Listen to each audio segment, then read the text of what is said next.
Que a graça, que a paz e a graça do nosso Senhor Jesus Cristo habite ricamente em nossos corações. Amém, igreja? Amém. Oh, glória a Jesus. Estou muito feliz porque você está aqui. É melhor estar aqui na igreja do que aí no celular, viu? Fiquem em casa. Mas se você está aí ouvindo também, tá bom? É muito bom também. Tem, assim, olha, gente, sejam bem-vindos ao nosso louvor, à nossa igreja, à nossa quinta-feira, onde nós estudamos a palavra do Senhor. Hoje nós começamos série nova, né? Hoje tem coisa nova começando hoje, né? Temos novidade hoje, já você vai entender as nossas novidades para hoje, né? É muito bom. Vamos começar com a oração? Eu vou convidar a presbítera Deusanira que nos eleve a Deus em oração nesta noite.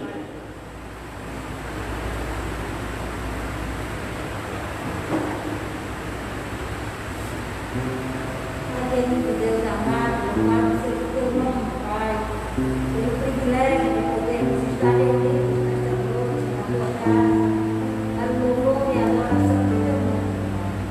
Colocamos nossas vidas na tua presença. Colocamos, Senhor, a tua palavra, que ela enche a nossa mente e o nosso coração, que nós possamos, Pai, aprender de ti, e não só aprender, mas levar para outros tua palavra, Pai Deus. Ó Deus amado, nós clamamos a ti com misericórdia, Pai, por aqueles que estão enfermos, por aqueles que ainda não puderam chegar a conosco. Que tu os abençoe, tu guardes, que tu estendas a tua mão poderosa, Pai, sobre cada um deles. Pedimos, Pai, o teu conforto, o teu consolo, para aqueles que perderam seus entes queridos. Pedimos a tua bênção pela família do pastor Raimundo Rosa, que partiu para a glória hoje, que tu possas confortar o coração da Luísa, dos seus filhos, que a mão poderosa do Senhor esteja sobre eles, Pai, em nome do Senhor Jesus. Abençoa-nos, família de Deus, igrejas e todo Deus. Abençoa os nossos pastores, cuida deles, Pai, com cuidado paternal, em nome de Jesus. Nós te oramos. Amém. Amém. Você diz Raimundo Rosa, era o que a gente chamava de pastor Rosa? Oh, meu Deus, eu conheci, trabalhei assim, já fui quando seminarista, né, eu fiz alguns trabalhos junto com ele aqui em Fortaleza. Nessa época ele pastoreava a igreja que agora Milson hoje, Jardim América, não é isso? Pois é. Meu Deus, Senhor, grande conforto, Senhor, a família que foi. Vamos cantar o hino 107. Em Jesus confiar, sua lei observar. Olha aqui Jesus, que beleza. Nesse momento difícil é só isso, confiar em Jesus e observar a sua lei, amém? Vamos cantar de pé para cantar bonito? Vamos? Você diz que quem canta em pé canta muito mais bonito, não? A voz está melhor, mais forte. Se não me engano é assim, ó. Em Jesus confiar, sua lei observar, ó que gozo, que bênção, que paz, satisfeito guardar tudo quanto ordenar, alegria querer mostrar, creio observar tudo quanto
160.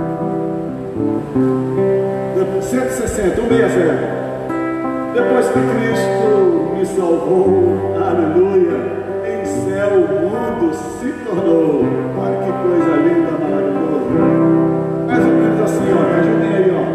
Depois que Cristo me salvou, em céu o mundo se tornou. É o meu sofrer, essa é a paz do coração. Oh, aleluia, sim, essa é a fluir na terra ou mar, onde for, em Cristo está, essa é a luz. Por longe eu vi o céu, mas quando Cristo me valeu, então senti coração em carroça da retidão. Oh, aleluia, sim, essa é a fluir, perdão aqui, na terra ou mar, onde for, Cristo está, essa é a lei. Bem pouco importa habitar em amor de abrir a mar, em paz ou dor, é sempre ser com Cristo em mim.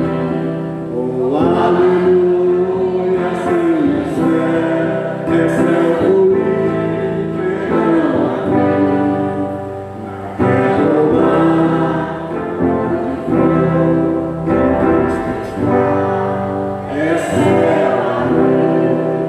Que coisa linda, ainda os 180. Mas que coisa maravilhosa é saber que em qualquer lugar que você está, estando com Cristo, é céu ali, né? Onde pisar a planta dos teus pés, aí é santificado, aí está o céu do Senhor. Mas esse diz assim, ó, esse livro para mim é muito bonito, ele tem uma história muito bonita. Mais perto está Deus de ti, e nada seja meu amor a ti. Sempre te suplicar,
quero estar, Senhor, a cada dia de Ti, ó Pai. Oremos, meus amados. Pai maravilhoso, obrigado, Senhor, porque nós podemos estar aqui reunidos. Obrigado por cada irmão, cada irmã que pode estar aqui nessa noite, cada irmão, cada irmã que está presente aí no nosso canal do YouTube, nosso canal do Facebook. Ó Deus, esteja abençoando a cada lar, a cada família, a cada lar enfermo, a família do reverendo Raimundo Rosa, Deus. Esteja com a família dele agora, consolando, ó Deus, fazendo com que entendam, ó Deus, a tua vontade em cada momento, Senhor. Ajuda-nos, ó Pai, a estar contigo e a ter a esperança de que mais perto nós queremos estar de ti, ó Deus. Abençoe-nos em nome de Jesus. Amém. Pode assentar, meu irmão, minha irmã.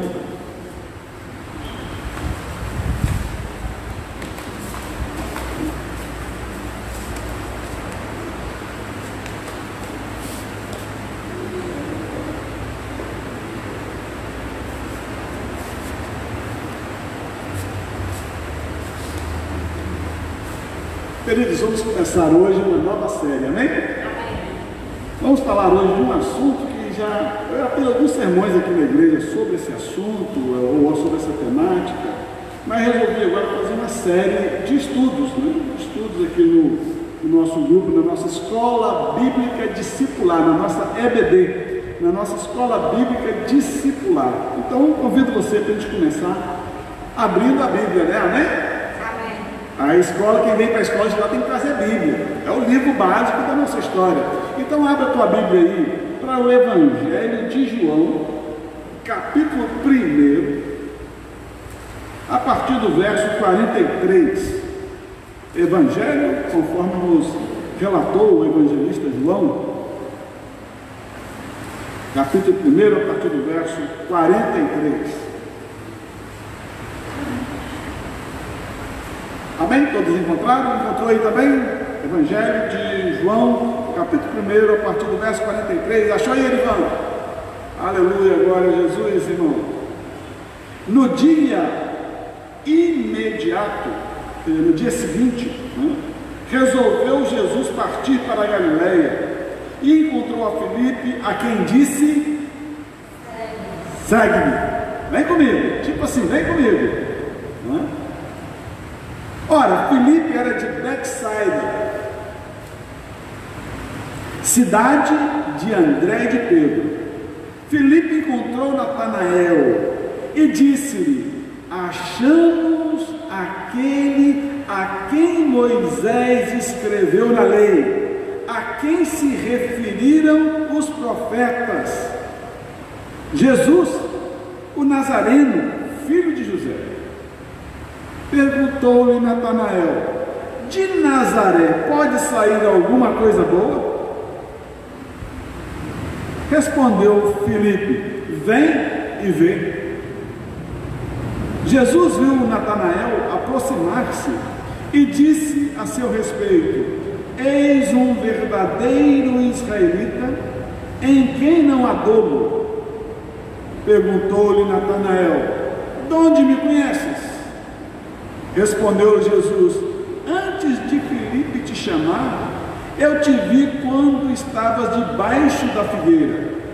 Então exclamou Natanael: mestre, tu és filho de Deus, tu és o rei de Israel. Ao que Jesus lhe respondeu: porque disse que te vi debaixo da figueira, crês? Pois maiores coisas do que estas verás. E acrescentou: em verdade vos digo que vereis o céu aberto e os anjos de Deus subindo e descendo sobre o Filho do Homem. Palavra de salvação, amém?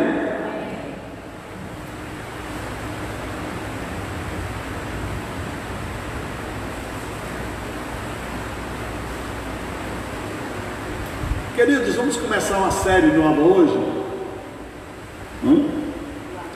O título eu tirei de um livro de um pastor teólogo americano chamado Timothy Keller.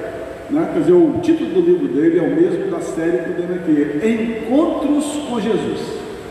Amém? Encontros com Jesus. Se você quiser procurar o livro, comprar o livro, querer ler, eu vou estar seguindo algumas coisas do livro, tá certo? Mas não mais do jeito que a gente fez outra vez, de todo mundo ter livro e eu ficar cobrando leitura. Entenda bem, não vamos trabalhar estudar aqui o texto bíblico, tá certo?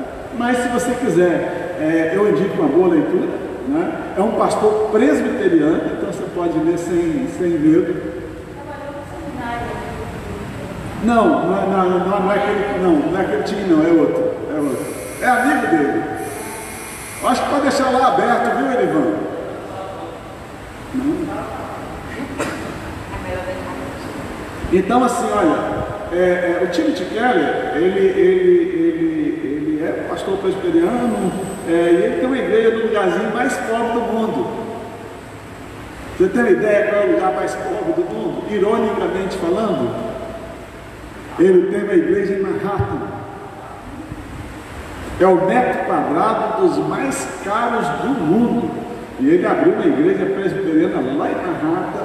E todo mundo disse que não podia, não daria certo, não faria, não diria, não daria certo. E ele abriu e fez e ficou muito bom. Deu certo lá o negócio dele. Então, assim, amados, vamos começar a pensar um pouquinho em encontros com Jesus. Qual é o nosso foco nesse tempo agora? Vamos passar aqui daqui até o final de novembro, até o dia de ação de graças. A gente vai estar falando desses encontros com Jesus. Então, cada quinta-feira é um encontro com um personagem diferente, é um encontro com uma temática diferente, não é?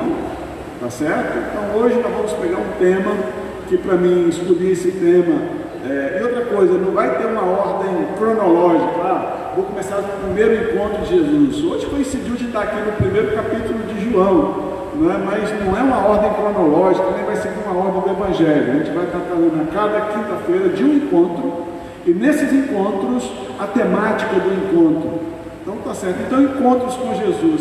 O que você vai perceber ao longo desses nossos estudos, uma temática única, ou um viés único de estrutura.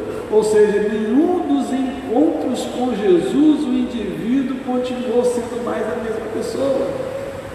Encontros com Jesus significaram mudanças de vida. Encontros com Jesus significaram mudança de atitude. Encontros com Jesus gerou cura. Encontros com Jesus mudou pensamento, mudou visão. Então, é esse o nosso foco, dizer que quando nós encontramos Jesus, a nossa vida muda, amém? Muda. O problema é que nós vamos começar o meu primeiro dilema. Acho que eu estou respondendo hoje, mais é o meu problema pessoal, do que um outro problema, mas eu observo, em nosso século, talvez, que nós pudéssemos categorizar qual é a grande demanda do nosso século. Qual é o grande problema que nós enfrentamos? São outras religiões? Na nossa cultura ocidental, por exemplo. Tem outras religiões, nós sofremos perseguição do governo? Não, também somos perseguidos. Qual é a grande demanda? Qual é a grande agenda? Se nós tivéssemos assim, olha, nós vamos determinar um inimigo. Qual seria o inimigo que está nos vencendo e tirando pessoas de nossa igreja? Qual é o inimigo que está tirando os nossos filhos da igreja? Qual é o inimigo que está tirando os nossos maridos da igreja? Qual é esse inimigo? Qual é esse problema? Que quando a criança está bem na igreja, adolescente vai bem na igreja, mas saiu da adolescência para a juventude vai embora. Por quê? Se entrou na universidade, aí a coisa fica mais difícil ainda, que vai embora mesmo. Então deixa eu falar daquilo que vai no meu coração, é o meu diagnóstico como teólogo, qual é o problema que nós enfrentamos e que vamos estar combatendo, tanto nos nossos cultos de domingo, quanto aqui nos nossos estudos. Ceticismo. Ninguém nega Deus. Raramente você vai encontrar alguém que diz, não, eu não acredito em Deus. Sim, não, eu acredito em Deus, pastor. Não, mas eu vivo a fé do meu jeito. Eu gosto de Deus, mas não gosto da igreja. Eu gosto de Deus e gosto de Jesus, mas não gosto do cristianismo. Eu gosto disso, mas não gosto da igreja. Olha, criamos aí um momento onde nós começamos a separar a fé e o cético, né? Na faculdade eu estou lidando com vários professores, né, que são céticos. Mesmo os que não eram, alguns são ateus declarados, e quando eles falam do cristianismo, é do ponto de vista da ironia, né? O Deus de vocês, os deuses que vocês acreditam, né? E isso vai gerando nos alunos um descrédito. Não é que no interior ele deixou de acreditar em Deus ou em Jesus, mas o ato da igreja e do cristianismo torna-se algo de menor importância, ou até piegas, ou até fora de moda, demodê. Porque olha, se eu sou inteligente, se eu sou culto, se eu sou esperto e tal, eu vou participar da igreja, porque a igreja é retrógrada, a igreja, eu estou canso de ouvir isso ao longo dos dias, né? A igreja é retrógrada, a igreja é atrasada, a igreja é isso e aquilo, né? Então eu quero trazer a você hoje a fé em Jesus, e eu quero falar de ceticismo. E para falar de ceticismo eu trouxe o Natanael. Olha que coisa linda, né? O Natanael, que é um dos discípulos de Jesus. O Natanael, ele eu digo assim, é o discípulo que teve um encontro com Jesus. E Natanael, me parece que ele é um cético, né? Quando o irmão dele, o Filipe, chama ele, né? Chama Natanael, olha, nós encontramos o Messias que está. Olha como é que a fé do Filipe é uma fé clara, né? Olha, encontramos aquele do qual está contido, está falado nas Escrituras, do qual Moisés falou, aquele que Moisés falou que viria, nós encontramos ele. E é o termo, é a certidão de nascimento de Jesus, está nessa frase: Jesus Nazareno, filho de José. Você não vai achar isso mais em lugar nenhum na Bíblia.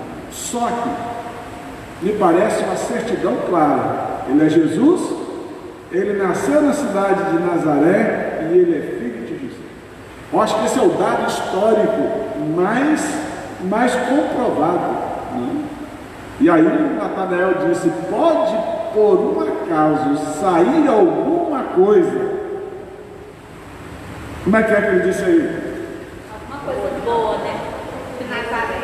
Vamos trazer para a nossa linguagem, né? Pode sair alguma coisa que presta de Nazaré? Né? Então vamos pensar algumas coisinhas, né? Vamos pensar algumas dinâmicas que para mim é muito forte. A primeira coisa que está muito clara é que a Bíblia é a palavra de Deus. Se você vem aqui no livro de João, no capítulo 1, do verso 1 ao verso 4 e o verso 14, você tem: no princípio ele era o verbo, e verbo atrás em grego, o verbo é logos, e logos vem da filosofia, né? O Evangelho de João começa discutindo, não é com a pessoa comum. O Evangelho de João começa provando para os filósofos de que Jesus é o verbo, de que o verbo é a verdade e de que essa verdade se encarna. Ele começa dizendo que o Evangelho não é historinha, não é mito, não é historinha da carochinha, é fato, é narrado, é a história de um homem que existiu e que é 100% homem e 100% Deus. Ele não é historinha contada de conto de fada. Ele começa dizendo que esse é o Logos. E para quem está lendo, possivelmente o próprio Natanael vem de uma escola de filosofia. O próprio Natanael me parece que é um indivíduo muito questionador, né? Ao descrever, o primeiro pedaço que descreve ele aqui, mostra que ele era um indivíduo daquele que não deixa desaforo, não leva a palavra para casa, ele responde na lata, né? Tanto é que me parece que ele é mal visto. Tanto é que quando fala encontramos, ele falou assim: é mesmo, como é que ele é? Ele falou assim: pode sair alguma coisa que presta de Nazaré? Então perceba, a primeira coisa que eu quero construir com o diálogo. Se você tem um diálogo com o cético, se você tem um diálogo com uma pessoa cética, é dizer de que a Bíblia não é a história da carochinha. A Bíblia é a palavra de Deus. É palavra de vida, é palavra de salvação, é palavra de mudança de vida. E você não acha outro gênero, outro livro que dê os evangelhos e a história de Jesus. Então, no princípio era o Verbo, e o Verbo era Deus, e o Verbo estava com Deus, 100%. Verso 14, e o Verbo se encarnou, tornou-se carne, não é? Olha, 100% Deus e 100% homem. Não vai na minha mente, a minha mente não vai conseguir compreender isso, mas você vai perceber que Jesus, ao longo da história dos evangelhos, por exemplo, na história com Lázaro, né? Jesus, Lázaro está doente. Tem um dia que também não vamos abordar Lázaro, vai só trazendo um pouquinho. Lázaro está doente, né? E mandam avisar Jesus. Jesus demora ainda mais alguns dias, 4 dias para chegar, né? E aí quando chega, vem a Marta e diz: Senhor, se não estivesse aqui, não teria acontecido. O teu melhor amigo, me parece que Lázaro é o melhor amigo de Jesus, né? O teu melhor amigo não teria morrido, o teu melhor amigo estaria aqui. Não, Marta, você quer? Não, Senhor, eu creio que no último dia todos vão ressurgir dos mortos. Olha, tá certo. Aí chama a irmã dela, Maria, quando corre todo mundo atrás, ela vai chorar. E quando a Maria chega também, clama a Jesus. E aí Jesus chorou. Olha que coisa mais humana do que essa. Porque Jesus, é uma coisa que me intriga. Por que Jesus chorou? Não é? Por que Jesus chorou? Essa é uma coisa que vai profundo no meu coração e que cético não entende. Por que foi que Jesus chorou? Não é? Se ele sabia que ele iria chamar o Lázaro para fora e o Lázaro ia ressurgir à vida, por que Jesus chorou? O mais profundo da teologia, o mais profundo do ser, Jesus chorou pela humanidade. Jesus chorou porque o homem, o ser humano, melhor ser humano, né? O homem fica bem sexista, né? O ser humano não foi criado para morrer. E quando Jesus vê aquela cena das pessoas e o Lázaro morto, ele traz a nome que o ser humano não foi feito para morrer. A lágrima de Jesus, o choro de Jesus, não é tanto por Lázaro, mas é pelo ser humano, que lá do Éden, voltamos longe, lá no Éden, a opção do Adão pelo pecado trouxe a morte. E se você lê o capítulo 5 de Gênesis, né? Você vê lá o Adão, deve ter pensado assim: olha, eu pequei e nem morri, Deus mentiu. Lê lá, você vai no capítulo 3, pecou e foi expulso, não morreu, e foi em diante, aí o filho foge, etc. A primeira morte que acontece de verdade é com o filho do Adão, é o Abel, é a primeira morte. Mas aí não tem mais morte também. Mas quando chega no capítulo 5 de Gênesis, né? Olha, se você contar a palavra morreu no capítulo 5 de Gênesis, você vai cansar o dedo, viu? Né? E fulano que gerou fulano, viveu tantos anos e morreu. Fulano que gerou fulano, viveu tantos anos e morreu. Gerando que fulano, viveu tantos anos e morreu. E viveu tantos anos e morreu. Viveu tantos anos e morreu. Olha, a lista é grande no capítulo 5 de Gênesis, né? Ou seja, quando Jesus chora, ele chora pela condição humana. Ele chora por tantos que vão estar morrendo sem a oportunidade de abrir o coração e de aceitar a Jesus. Porque o cético é a pior. Oi? O cético é a pior situação que tem, porque o cético ele nem aceita e nem deixa o outro aceitar. Então essa é a coisa, né? É a dinâmica da coisa profunda. Então Jesus chorou sim, mas chorou pela condição que está aí. Bom, então aí você tem que, para o cético Natanael, o Evangelho de João começa mostrando que Jesus é o ápice que a filosofia poderia mostrar. Jesus é o Logos. E se você ler a filosofia, essa discussão sobre o Logos, sobre o ente, sobre o ser, é profunda, e começa o Evangelho de João desbancando isso aí.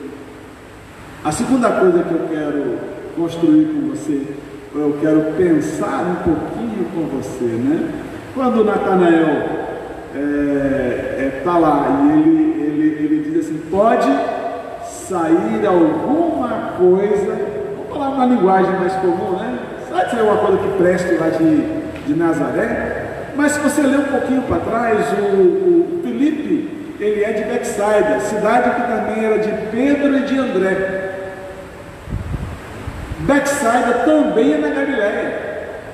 A diferença é que Betsaida está na beira do lago e Nazaré está mais longe do lago. Mas todos dois estão na mesma região. Se você pensa em termos do reino, Nazaré é a periferia da periferia da periferia. Ou como fala a teologia mais moderna, né? É a margem da margem da margem. Ou seja, se você pensa no Império Romano, para o Império Romano, o comandante que está lá, por mais que a gente lembre aí da história do rei, do cara que condenou Jesus, que é o Pilatos, né? Pilatos está em Jerusalém, mas ele não gosta de quem está em Jerusalém, porque está sendo castigado pelo Império Romano, porque estar em Jerusalém é periferia, o centro é Roma. Jerusalém é periferia, então é a primeira periferia, a primeira margem, né? Dentro de Israel você tem o que eu chamo assim de segunda margem, porque se você tem que o judeu se sentia muito bem, o samaritano já era uma margem e o galileu era outra margem, mais longe, mais distante lá. Então, para um judeu olhar para um galileu, você pode ter alguma coisa que presta, mas dentro da própria margem, você tem agora o Natanael criando a margem dentro da própria margem, criando o preconceito ou a exclusão dentro do próprio excluído, tá certo? Ele diz assim, ele é da região, ele é da margem, da margem, da margem, mas ele olha para Nazaré e diz, pode sair de Nazaré o que presta, mas ele também é da mesma região, ele também é galileu, ele também é da mesma região, ele é de Betsaida, cidade de Filipe, cidade de Pedro e cidade de André, cidade dos pescadores, perto de Cafarnaum. Olha que coisa que tem essa dinâmica, onde que a pessoa que mora já vai criar um preconceito, né? Então, é lembrar, eu quero trazer nesse segundo ponto, eu quero trazer que é nesse local que nasce o cristianismo, né? Onde é que nasceu o cristianismo? Na periferia, da periferia, da periferia. Se você ler no final do Evangelho de Marcos, Jesus, quando fala com a Maria, né, com a Madalena, quando ele fala com ela, ele diz assim, olha, diga aos meus discípulos que vão para Galileia, que eu vou encontrar com eles lá. Os outros evangelhos, o Lucas, por exemplo, vai botar o encontro de Jesus em Jerusalém, mas o Evangelho de Marcos vai dizer que volta para Galileia. Amados, a segunda coisa que o ceticismo pega forte, ou que nós perdemos o ângulo da caminhada, dos encontros com Jesus, é quando a gente olha para essa dinâmica e me parece que o cristianismo tornou-se elitizado, tornou-se da estrutura da riqueza, da solução dos problemas, né? E quando na verdade o cristianismo, ele nasce na periferia, ele nasce nesse ambiente, né, de Nazaré, de onde veio Jesus, no ambiente da fé, no ambiente de Jesus de Nazaré. Então vai dizer assim, olha, Jesus Nazareno, filho de José. Então você perceba que é quebrar isso quando você não tem que discutir com a elite da filosofia, do conhecimento, do saber. Você começa a buscar o verdadeiro Deus. Então nessa segunda dinâmica da periferia, por que sofremos? Porque a angústia é tremenda. Qual é o Deus que nós procuramos? Qual é o seu Deus? A maioria, quando nós trocamos, quando entramos no ceticismo, há uma troca de Deus. botamos outras coisas no lugar de Deus. Então o Natanael chega para Jesus, né, dizendo, tá bom, tem aí uma dinâmica interessante, vamos lá, vem, vamos ver lá o Jesus. Quando o Natanael está chegando perto de Jesus, né, Jesus entra na conversa e diz, eis um verdadeiro israelita em quem não há fingimento algum. Até a gente olha assim, acha até bonito, né? Mas aqui ele está dizendo que é aquele cara do pavio curto, aquele cara que não manda recado para ninguém. E fulano, teu cabelo está feio, você está horrível, viu? Você está gordo, né? Depois da pandemia, né? Você está gordo, né? Aí o outro responde, eu tenho espelho em casa, viu?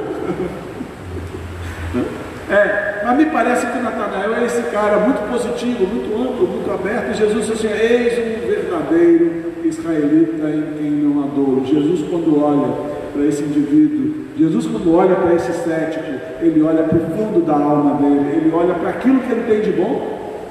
Então você tem uma coisa nessa dinâmica que precisamos aprender profundamente ao lidar com o cético, ao lidar com esse momento, é ver o que ele tem de bom, não é? O que ele pode fazer. Lembra-me aqui de capítulo 8 do Evangelho de João, que também vai ser um dos nossos cenários, né? Quando Jesus encontra com a mulher acusada de adultério, né? Por favor, nunca digam da mulher adúltera, ela é acusada de adultério, não se prova nada, nenhum dos acusadores se estabeleceu, foi todo mundo embora, e quando não há acusação, não há crime. Então, vamos mudar a história, que nós estamos taxando a mulher de adúltera há 2000 anos, quando na verdade eles disseram que era adúltera, mas quando Jesus pediu para provar, joga pedra, quem é que não tem, saiu todo mundo, um por um, atrás do outro. Vai ser legal o dia que nós falarmos desse texto. Mas Jesus vira para ela e diz assim, cadê os teus acusadores? Não tem ninguém aqui não, nem eu te condeno, vá e não peques mais. Olha que coisa linda. Jesus, quando olha, ele olha para potencial, ele olha para a pessoa, ele olha para aquilo que tem de bom. Então, ao lidar com o cético ou com o ceticismo, olha para a alma da pessoa, o que ele tem de bom, o que é que ele olha para Natanael, ele vê tudo que tem de bom. E aí o Natanael ficou espantado. Senhor, de onde é que tu me conheces para dizer que eu sou bom? De onde é que tu me conheces para dizer que eu sou um verdadeiro israelita? Aqui tem a história mais incógnita do mundo.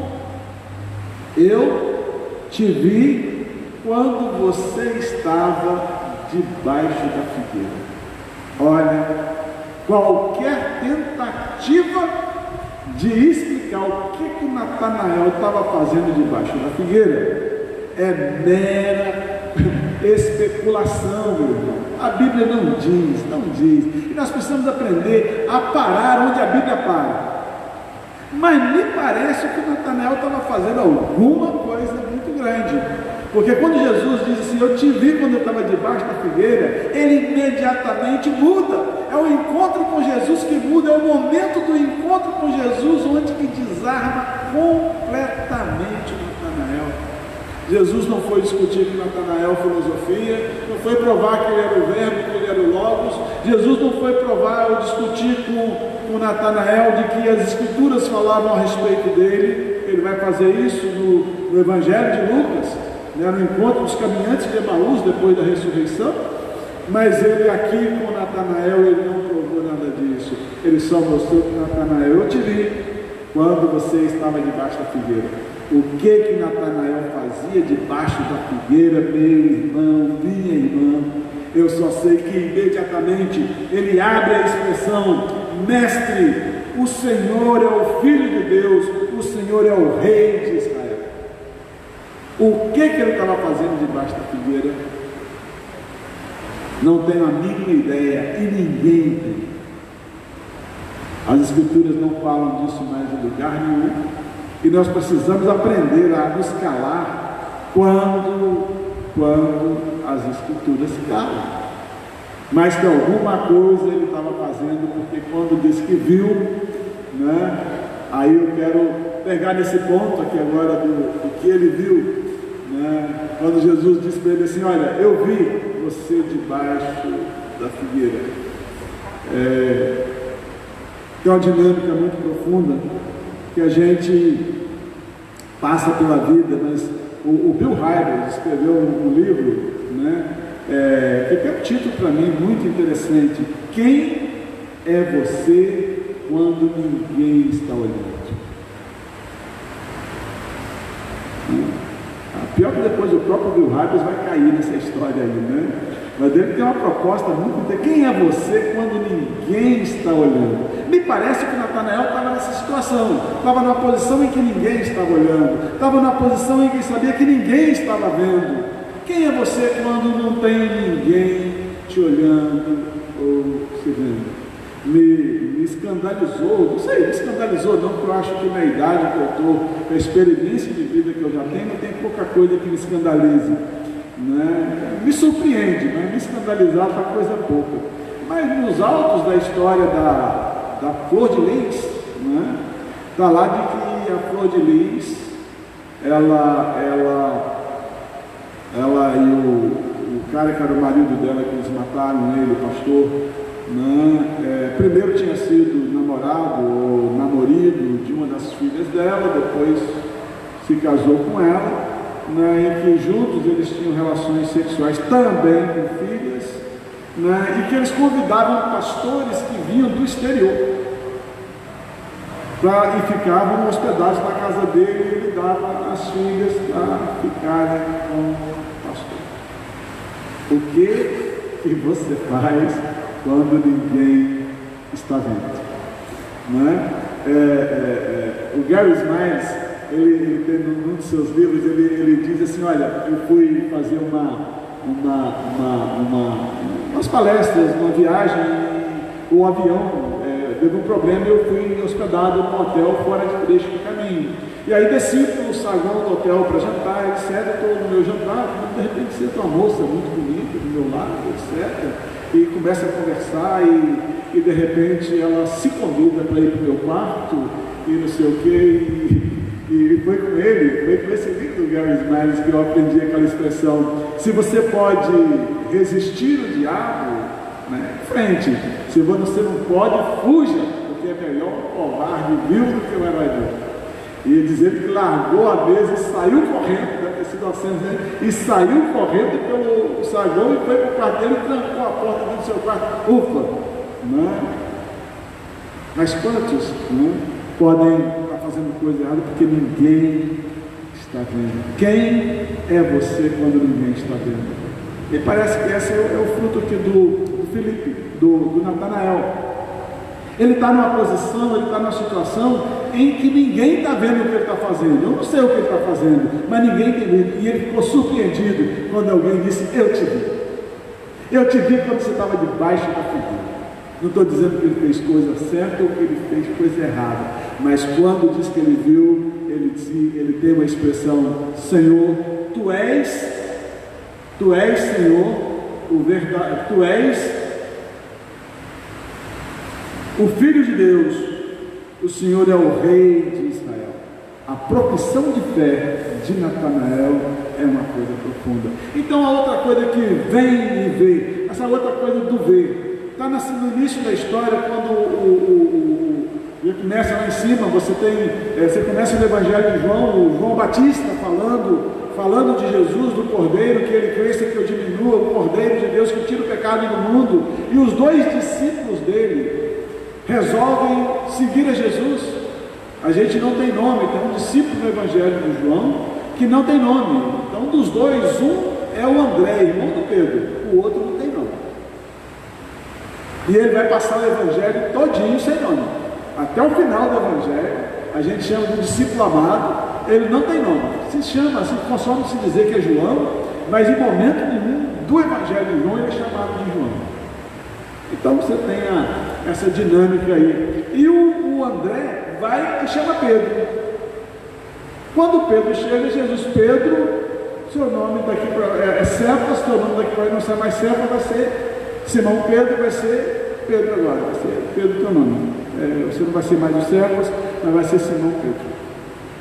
E daí o André continua caminhando, e Jesus continua na caminhada e encontra Filipe. E Filipe vai chamar Natanael. Veja a coisa, a dinâmica de como se vencer céticos, como fazer com que os céticos passem a crer em Jesus. É essa dinâmica. Olha, o André foi chamar o Pedro, e o Pedro veio até Jesus, mas Pedro não veio até Jesus sozinho. Jesus vai andando, chama Natanael. Natanael é que vai chamar chama Filipe é que vai chamar Aí quando o Natanael questiona, o Filipe faz um convite simples: vem e vê. Está isso na tua Bíblia assim? Olha na tua Bíblia aí. O convite: venha e vê. Vem ver. Venha e veja, venha ver, venha ver. Então você percebe, olha, a dinâmica do ver, nesse diálogo, desse encontro com Jesus é profundo. O Filipe viu, chamou Natanael, que viu. E quando Natanael encontra com Jesus, Jesus diz para Natanael que viu ele debaixo da figueira. Olha o exemplo, como é que a coisa do ver vai profundamente, torna-se palpável. O Evangelho, o cristianismo torna-se palpável nessa história. Venha e veja a mudança, venha e experimente. Jesus tem uma palavra de mudança profunda nessa história. Dando seguimento, e aí o Natanael fica muito surpreso. E aí Jesus, depois da expressão do Natanael, Jesus diz para ele: você crê porque eu disse que tinha visto você debaixo da figueira? Pois você verá coisas maiores do que esta. E acrescentou: em verdade eu lhes digo, vocês verão o céu aberto e os anjos de Deus subindo e descendo sobre o Filho do Homem. Que cena que o Evangelho de João está trazendo à memória? Que cena é essa de anjos subindo e anjos descendo?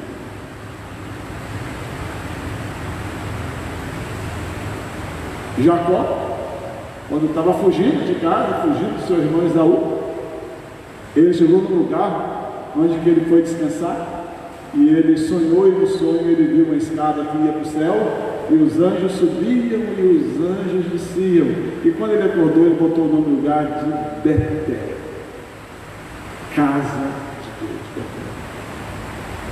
Então, novamente, Jesus está dizendo: olha, você está dizendo que acredita em mim, porque eu disse que te vi debaixo da figueira. Deixa eu te dizer uma coisa muito maior, e muito maior. Você vai ver anjos subindo, você vai ver a Betel, você vai ver a casa de Deus.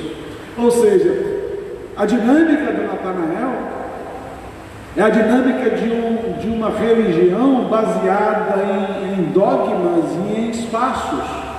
O Natanael é um bom judeu, ele sabe que o templo é o de Jerusalém, né? Pra você ter uma ideia, essa discussão com os samaritanos, eles davam uma volta por fora da Samaria para ir a Jerusalém, porque se passasse pela Samaria era perigoso, né? Porque tem outra divindade. Então ele entende daquele espaço de que eu encontro Deus se eu for a Jerusalém. Quando Jesus, se você vai ver os céus abertos, anjos subindo e anjos descendo. Eu me trago ao lume aqui uma próxima discussão que a gente vai ter com a mulher pecadora do capítulo 5, acho que é capítulo 5, não, capítulo 4, a mulher da Samaritana, né, onde que ela faz a proposta de água. Jesus disse: olha, Senhor, onde nós devemos adorar? Aqui em Gerezim ou lá em Jerusalém? É a discussão que vem seguindo. Se você tem a discussão com o Filipe mais longe, no capítulo 4 você tem a discussão mais perto, a discussão da Samaria com Jerusalém. E Jesus vai dizer para ela assim: olha, nem em Gerezim e nem em Jerusalém. Deus é Espírito e importa que os seus adoradores o adorem em Espírito e em verdade. O que é que Jesus está dizendo para Natanael? Jesus está dizendo para Natanael que aqueles que os aceitarem, vai ser essa ponte ligada. Você não vai precisar mais ir a um local físico, você não vai precisar mais estar num espaço que você vai achar que aquele espaço é o seu encontrar com Deus. Vou encontrar com Deus aonde? Tem que ir em Jerusalém. Eu vou encontrar com Deus aonde? Eu tenho que ir na rezadeira, E deixa eu dizer para você, nesse espaço de Jesus aqui que ele diz uma coisa muito profunda. É o espaço que você, quando abre o coração, quando você tem um encontro com Jesus, essa escada do céu, dos anjos subindo, dos anjos descendo, torna-se a sua vida. Você se torna Betel, você se torna casa de Deus. O Espírito Santo habita em você. Deus habita em você. Você se torna casa de Deus. Olha que coisa maravilhosa. Olha, Natanael, você está surpreso porque eu falei da tua vida? Deixa eu te falar, mais surpresa é como vai ser a tua vida. Me traz aqui a memória de Jó, quando Jó diz assim: eu te ouvia eu te conhecia só de ouvir dizer, mas agora os meus olhos te veem. Olha que experiência, que encontro com Jesus. Natanael entra ali um cético, Natanael entra ali um indivíduo que não acredita mais, Natanael entra ali alguém amargo, alguém até espetando todo mundo, porque ele não tem mais esperança, porque ele olha para tudo que havia crido, ele olha para tudo que havia sido construído, ele não tem mais esperança. Mas agora o Natanael sai dali um multiplicador da bênção de Deus. Porque você vai na dinâmica, o Filipe chamou Natanael, vem ver. Natanael foi ver Jesus, e ao ver Jesus disse: eu te vi debaixo da figueira. Tu és o rei de Israel, tu és o Deus, tu és. Olha, você estava admirado com isso? Não vai nada, olha, coisa maior vai acontecer. Você vai ver o céu aberto, a escada, os anjos subindo, e isso também vai estar na sua vida. Isso é o encontro com Jesus, amém?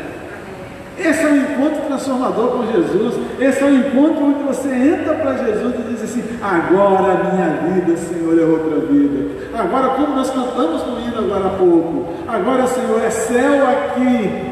Pode ter problema, mas com Cristo em mim é céu aqui.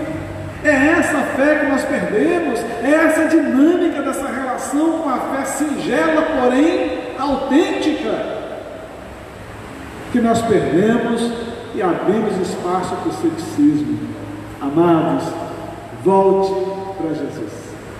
Marque ainda, se você ainda não teve esse encontro com Jesus, marque esse encontro com Jesus ainda hoje, porque diferente de outras religiões, vamos discutir isso mais para frente, mas diferente de outras religiões que você tem toda uma trilha de poderes para construir, o cristianismo é a única religião onde que quanto mais fraco você for, mais perto você está de Deus. Paulo diz: porque é na fraqueza que se aperfeiçoa o poder. Olha que coisa. Não, você vai ter que fazer 30 dias disso, 20 dias daquilo, aí você vai atingir tal coisa, depois você vai ser, é que nem pirâmide, né? Você fica agora pedra brilhante, depois você é rubi, depois você tem, até que você chega a ser diamante lá no topo. Eu vejo você que no cristianismo, você começa como diamante. Você começa já pelo topo, porque é só abrir o teu coração, entregar a Jesus, e esse canal do céu vai abrir na tua cabeça, vai entrar no teu coração, e você passa a ter uma ligação direta com Deus. Aí não importa se está aqui, ali ou lá, de manhã, de tarde, de noite, no alto da montanha ou no fundo do abismo, Deus está contigo. E onde você estiver, é céu ali, porque Cristo está contigo, amém? Porque lembra sempre, essa imagem, eu gosto muito dessa imagem, o céu aberto, a escada descendo, anjos subindo e descendo. Que lugar é esse? É o meu coração. O meu coração tem um canal ligado direto com Deus. Você deve notar que sempre que eu estou louvando na frente, eu tenho um dedinho levantado assim. Esse dedinho é a minha escada, é o meu toque, é o momento em que eu digo assim: eu estou aqui, Senhor, estou tocando nessa escada, estou vendo aqui anjos subirem e anjos descendo. Estou vendo, Senhor, a tua grandeza, Pai. Estou com o meu coração aberto. e dizemos assim: Senhor, entra na minha vida, como diz o Regis Danese, entra na minha casa, entra na minha vida, muda tudo isso, faz de novo, Senhor. Então eu quero hoje, nosso primeiro encontro, só o primeiro, não vamos falar de muitos encontros com Jesus, mas nosso primeiro encontro com Jesus foi em Natanael, foi um encontro com o cético, não? Esse encontro com o cético, como é que aconteceu? Primeiro, o próprio Evangelho de João vai mostrar de que a Bíblia não é falsidade, não é mentira. Não tem que discutir com um professor de faculdade, ou não tem que estar discutindo que porque isso ou porque aquilo. Você tem que crer em Jesus. Quem é Jesus? Se você tem uma dúvida, quem é Jesus? 100% Deus. No princípio era o Verbo, e o Verbo era Deus, e o Verbo estava com Deus. Então ele é o Verbo, está com Deus, e ele é o Paulo de Deus. Verso 14: e o Verbo se fez carne, 100% homem, e habitou entre nós. Se fez carne e habitou entre nós. Você gostar um pouquinho mais, vai lá para Filipenses capítulo 2, a partir do verso 6. E ele esvaziou-se, tornou-se forma de homem e sofreu a morte, até a morte de cruz. 100%. Então é esse Jesus que eu sigo, é esse Jesus que eu amo, é esse Jesus que eu sirvo. É 100% Deus, mas é 100% homem. É capaz de chorar pelo meu problema, mas é capaz de interceder ao lado de Deus também pelo meu problema. Então entenda bem, é isso que nós precisamos realizar. Amado, não tenha dúvida. Não tenha dúvida, tenha certeza, Ele é Deus e Ele é homem, 100%. O Evangelho é a expressão da verdade, o Evangelho é a palavra de Deus que fala disso. Outra coisa, vem ver, tem dúvida? Está cético? Vem ver, é isso que ele falou aqui, vem ver, né? Agora a água, venha preparado, porque Jesus vai desnudar a tua vida. Ele sabe quando você entrou, quando você saiu, quando você subiu, quando você dormiu, quando você fez, quando você não fez. Ele sabe antes que a palavra vier na tua boca, Ele sabe o que você está tentando fazer. Então você venha com o coração aberto, porque ninguém engana Deus. Ninguém engana Deus. Venha com o coração aberto e pode ter certeza que você vai voltar com ele cheio, porque a escada vai abrir, o céu vai se abrir em cima da tua vida e você vai descobrir uma nova dinâmica nessa vivência. Amém, amados? Amém. Então vamos orar, encerrando esse momento. Hoje encerramos nosso primeiro estudo, vamos ficar de pé, nosso primeiro encontro com Jesus. Se você tem perguntas, depois escreva para mim, coloca aí nos grupos do WhatsApp, etc., ou aqui no próprio chat de conversa do Facebook, também você pode escrever aí, se você tem perguntas para o pastor sobre esse assunto, né? Você pode escrever também e botar na caixinha de perguntas que a gente vai estar respondendo tudo isso.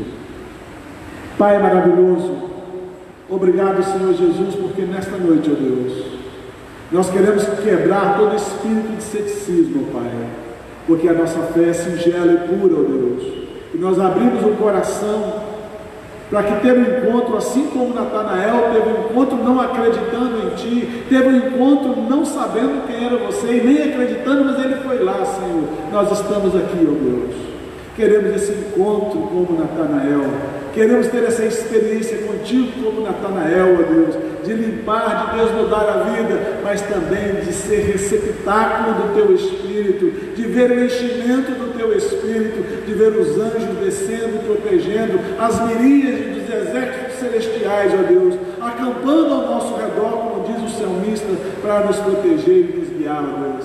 Então nós colocamos tudo isso na Tua mão, ó Deus, e Te pedimos, e a paz de Deus, que excede todo entendimento, possa guardar as nossas mentes, os nossos corações e as nossas mãos, incontaminados do mal, até a volta do nosso Senhor Jesus.